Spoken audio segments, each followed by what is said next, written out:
Okay, so welcome to the Citation Roundtable. In this session, we have two faculty members from Lake-Sumter State College, Anna Diamand, who is a reference librarian at the South Lake campus, and Dr. Michele Rudden, who is an English instructor, kind of on all the different campuses. So I will hand it over to them and enjoy. Hi, so I'm going to do the PowerPoint and Misha's going to kind of do the end. So I'm going to go ahead and start. We are going to do ours on the APA and MLA, the differences between the two. So I'm going to pivot back and forth between both of them. So I do want to start with the first. So we all should know what the American Psychological Association, APA, and MLA, which is our Modern Language Association. Those are two citation style guides in which Lake-Sumter State Colleges uses to endorse to present sources in a clear and concise and organized manner. We know that as instructors that when citation guides are followed and used correctly, the sources are credited appropriately and research papers are organized predictably and consistently. So that's what we're looking for when we're doing APA and MLA. So again, between those differences, so although the margins are the same, and both have used hanging indents and the text is double spaced, there are still lots of differences between the two APA and MLA citations. As we know, APA is most commonly used in the social sciences and accentuates the year the source was published, which allows the reader to view how much the research has involved. MLA, on the other hand, is commonly used in humanities and emphasizes the author's last name and the page numbers. So again, little difference between the two of them, but again, it's just the way their style guides are how they put their style guides together. And so MLA, on the other hand, is already did that one. Below are some notable differences between the two styles in which we're going to go over, or I'm going to go over and explain in more detail. So the paper, the citations, and all of that, I'm going to explain a little bit more. And if I'm talking too fast, put it in the chat line and hopefully Misha will slow me down. So here we have in the 7th edition of APA, there are two paper styles, two formatting styles in which they have now. They have the professional and they have the student version. We're going to focus on the student version, and that student version they have now where the student should include the page number, which is the same as before. What they don't need to include now is the running head. They have the title. The title is going to be a little different though on the student paper. It is going to be double spaced and it's also it's going to be bolded. And then you have the author's name, of course, the student's name, the affiliation. The course number and the name follows that, then the instructor's name and the assignment due date. Make sure they put the assignment due date on there, not the submission date on the title page. So those are all the things that go on the student cover page for APA. Now for MLA, it's a little different. MLA does not have a, they don't have like requirements like a title page. They do have requirements so as first page elements, they call it.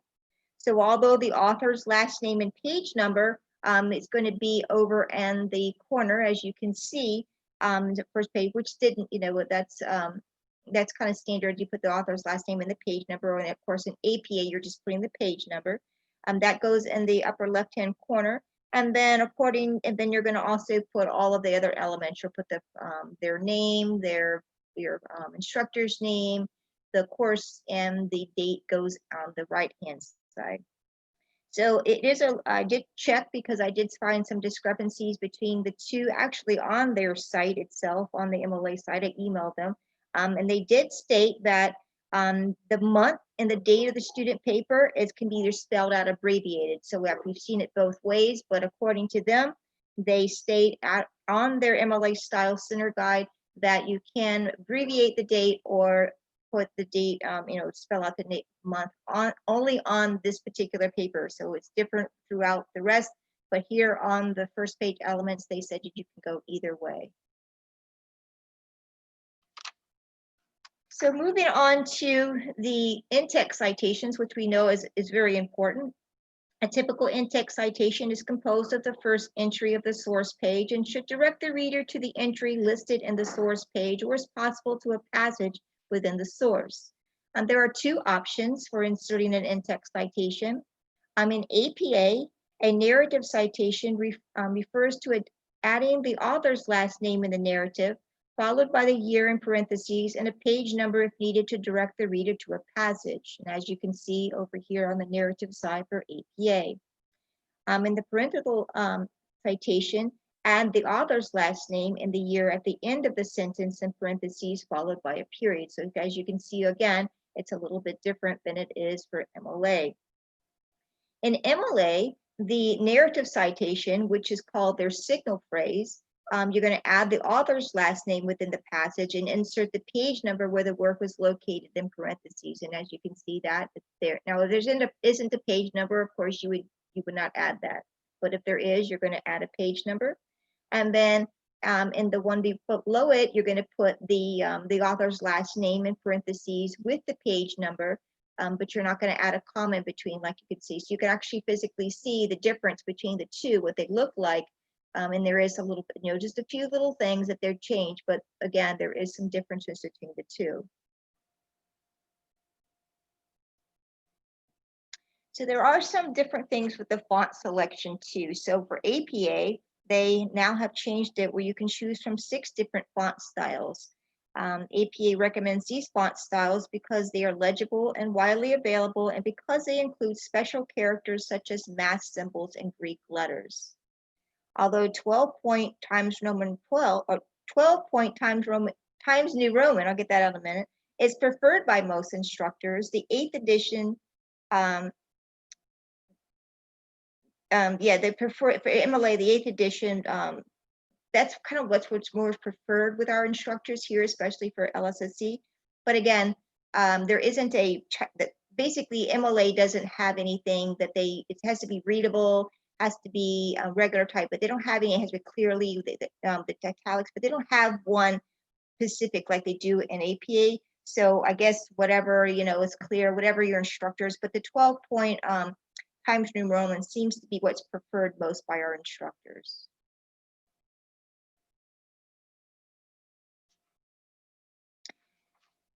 So in APA, the headings and the subheadings. So there are 5 levels of headings in APA. And as you can see, the first one is going to be centered and bolded. From there, they're flush and bolded, flush and italics and bolded, and indented. So all the different levels are in there. APA recommends these. APA recommends these that they use. Start with level 1. Okay. Regarding the number, regardless of the number, each distinct level follows the same top-down progression. And APA states that level 3, or about maybe around the average of 3, is preferred for the paper, but although that number will change based on the complexity and the length of the paper. So about 3 is average, but it could definitely go from there. And this is how you would do it. And it's actually, you can see here in this section of where you'd find that in that book. So for MLA, they don't really have a set format for headings and subheadings like APA, but they do say that the font styles and sizes are used to signal prominence. So therefore, a bold face, maybe a larger font indicates prominence, maybe while a larger or a smaller font, italics, something that's lacking a bold, might be used for your subheadings. They go for readability, so don't go overboard with the styles and fonts and avoid using all capital letters. Be consistent with the styling. Therefore, if you do have a level 1 heading that appears, you need to have a level 2 and so forth, and so on. And headings are also flush to the left-hand side of the margin, whereas APA had some of them kind of in and out. This one is always going to be to the left to avoid confusion for the block quotations. And no heading levels should only have 1 instance. So again, if you're going to have one, you need to have, if you're going to have 1 level, then you need to have a second one after that.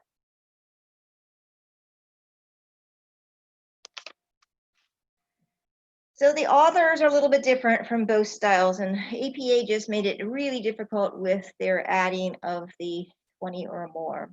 So an author may be an individual, a multiple group, multiple people, a group, or a combination of people in groups. APA, the authors are listed by their author's last name and the first initial and the middle initial if it's given. And as you can see that they have from one author, two authors, they add the ampersand, and 2 to 20, they add the ampersand as well. When you get into, though, you get into the 21, then you get a little different there. So as you can see, if you have more than 21 authors, you include the first 19, then you're going to insert an ellipse with no ampersand, and then you're going to add the author's last name. So it's a little different, and they make it, and some authors, you're only going to have a few, and if you do have more, you have to list all 20 of them. So many group authors publish materials in the name of the organization or office. And APA states that a group author may include like a government agency, associations, nonprofit organizations, businesses, hospitals, task forces, and study groups. And below you can see that example of what it would look like if there was 21 or more authors. And of course, if no author is listed, then you're going to give that entry with a title.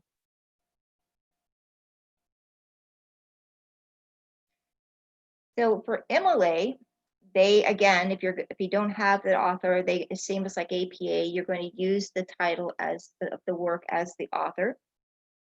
MLA begins their author entry by the author, again, by their last name, but they do something a little different. Rather than adding just the initial, they add the rest of the name. So you're going to present the name as it was being presented in the source, okay? If you have two authors, then you're going to include them. You're going to include, for the first author, you're going to put their last name and then their first name, write out the word and then you're going to flip it. So then you're going to put their first name and last name. And if you have three or more authors, then you're going to put their author's last name, their first name, then ETAL for and all. Of course, for a corporate office, authors, they do have that as well. And for MLA, they recommend individuals such as association, government agency, and other types of organizations you can use for the corporate author. And according to MLA, corporate authors could also be this other types of thing. So again, if you happen to have other authors or corporate authors, you can include those for MLA as well.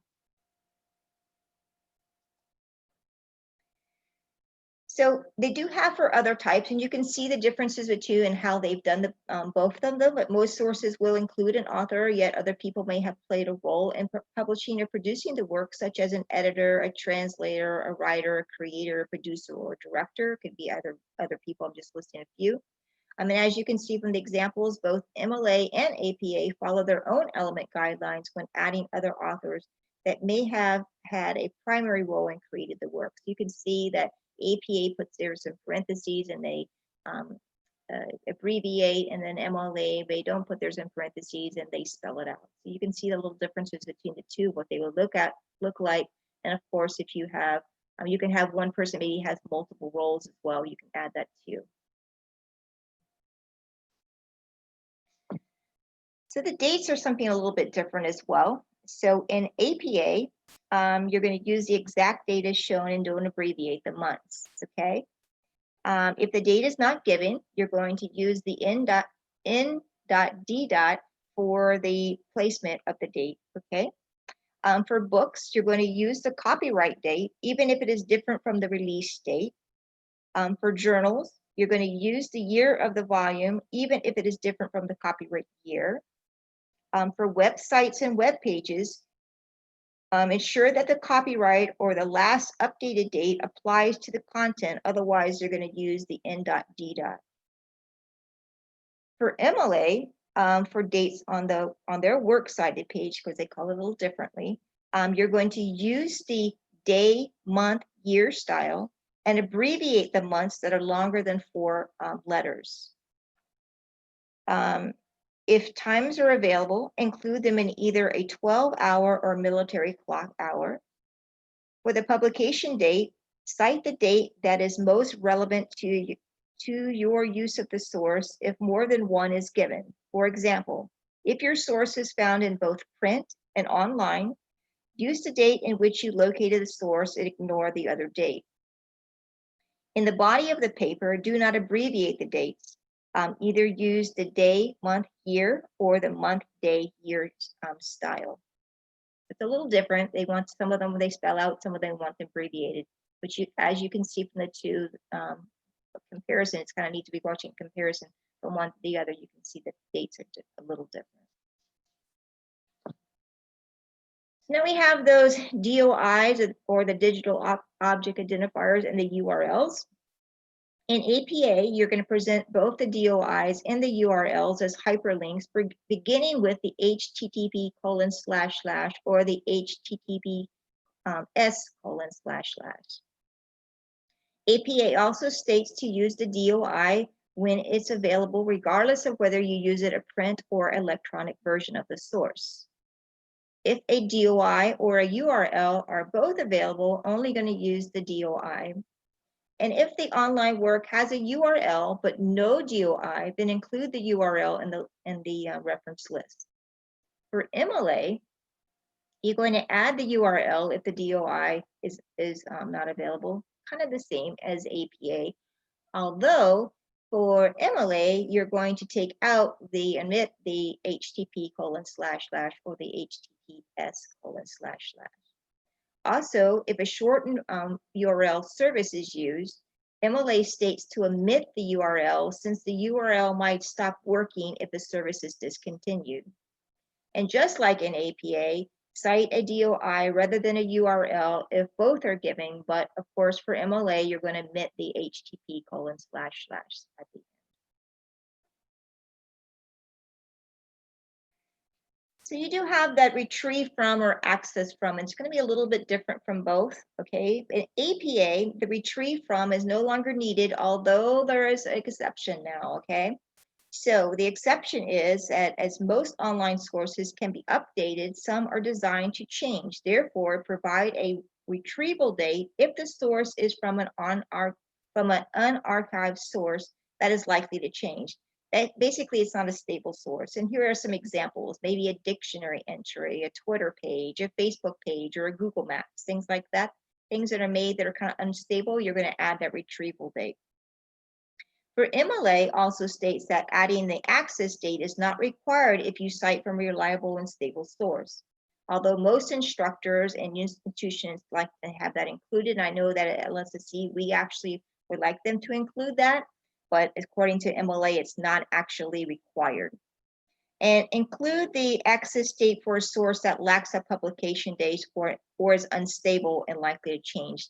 Same as you would for APA. If it's unstable, you're going to add that retrieve from. For MLA, you're going to add the access date if it's definitely something that's unstable. So we have there's only a very little small difference between the publications of the two, but I did want to point that out there. In APA, there are 2 publications listed. So you're going to, if there's 2 of them listed, you're going to divide it with a semicolon, okay? The publisher's name, you're only going to put by itself without the city, same what you do for MLA. You're going to abbreviate, no abbreviation or terms like be added now. But again, if you have 2 or more, you can see here's 1 publisher, Gale, here's 2 publishers, it's divided by the semicolon. For MLA, again, the publisher's name only, which would be adding, but if you have 2 or more, you're going to decide to divide them by a slash. And you can see that that's really the only difference between the 2 is the semicolon here and then the slash. If one publisher had a primary role and a responsibility, then you're just going to put them alone. That's all stated from the MLA site and the book.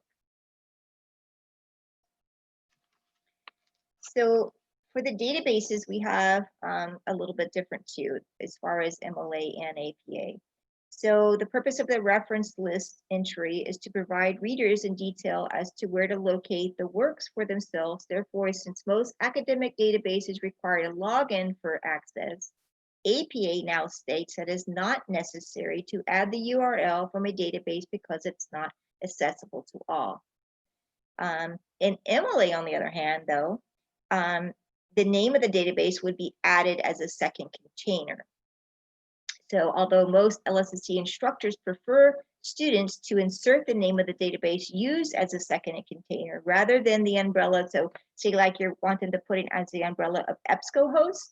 MLA states that either is acceptable, although LSSE would like you to change it. But as an advanced user of EBSCOhost who determines that if the article comes from a certain database, would not be wrong to cite the database instead of EBSCOhost as a second container. So such as if it came from like Academic Search Complete, then LSSE would prefer us to write the Academic Search Complete as the database it was collected from. But if they had put EBSCOhost according to MLA, it would not be wrong.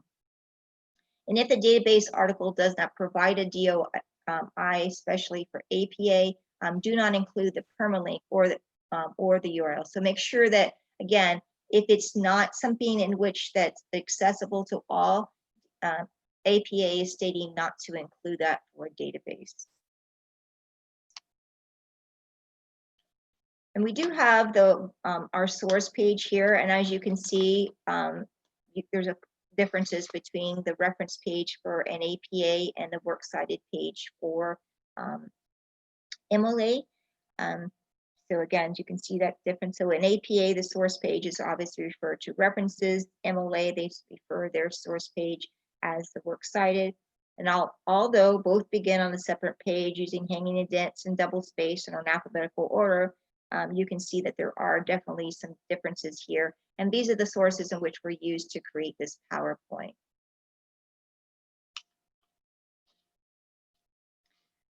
And then we do have, again, so if you're looking for more information on APA and MLA, so for APA, you can refer to that 7th edition manual, the new manual, which is really nice. It's really easy to follow, or definitely you can use their the APA style website.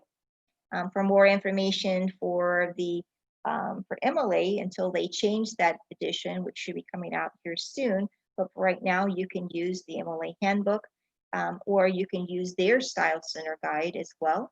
And then, of course, if anybody that is attending today that actually from LSSC and would like to have an alternative resource or a source citation, you can please visit the LSSC Citation Center. It's located under the citing section in the library, off the library's homepage.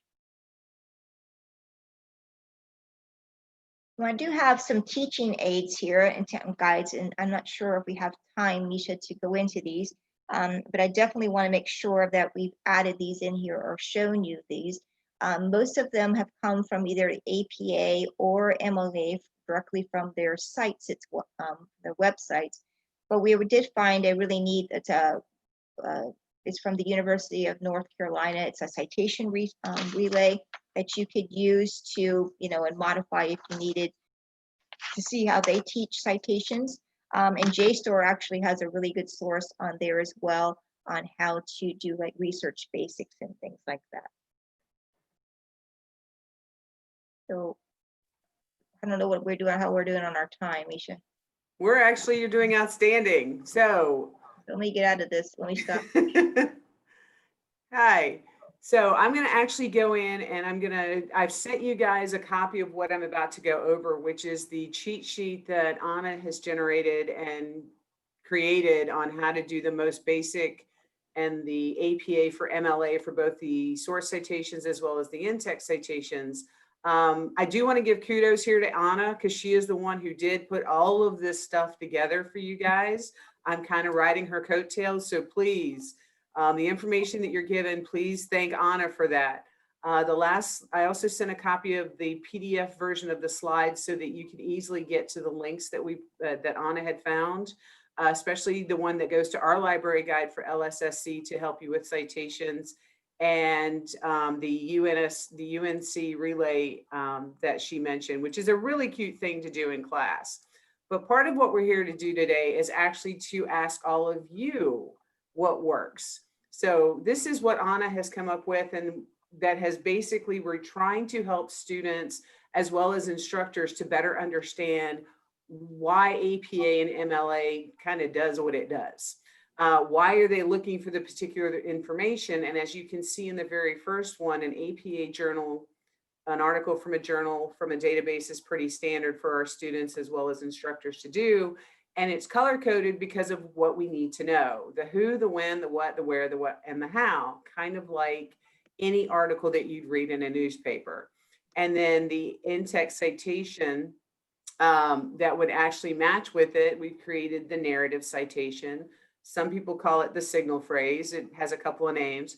And or the parenthetical that goes at the end of the sentence to give credit and APA to the two authors, as well as the sorry, I mistakenly went to the chat. That's her turn. Sorry, Anna. No, you're fine. So go ahead, and this is why we've given this to you, because this is something that Anna has created that is going to actually be published in our website so that students and instructors can get to it. But the other thing that I wanted to show you guys has to do with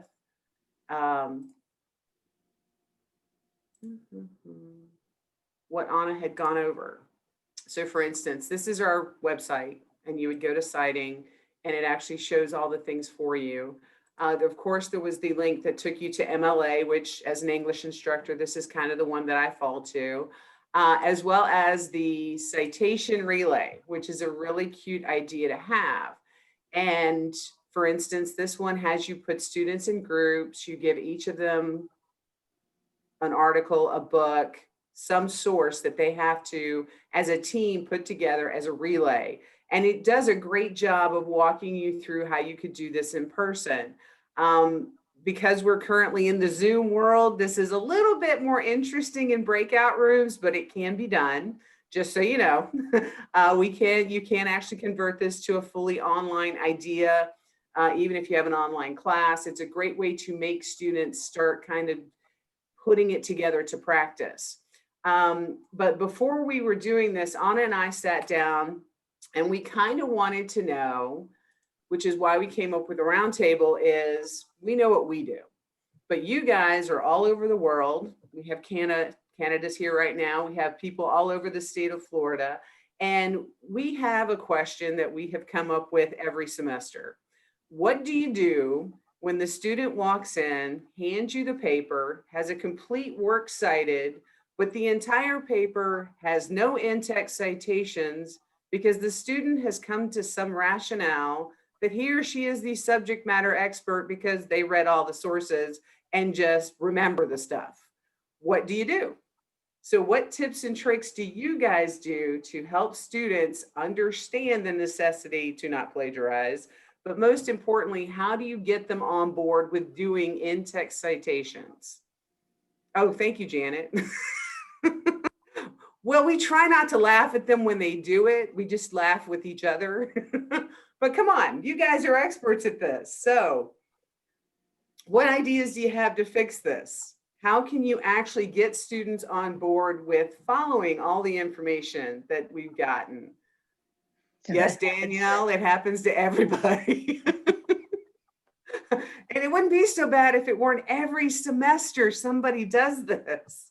And Anna's a librarian, so she sees every student across the college in every class. I only see my English students do this. I'm pretty sure Jeremy gets it too. Oh, yes. Oh, that's great. Because Michele actually brought up that suggested grade will be impacted. This is true. Amber brings up that not to scold the student, just say, this is a mistake everybody makes when they first start doing this.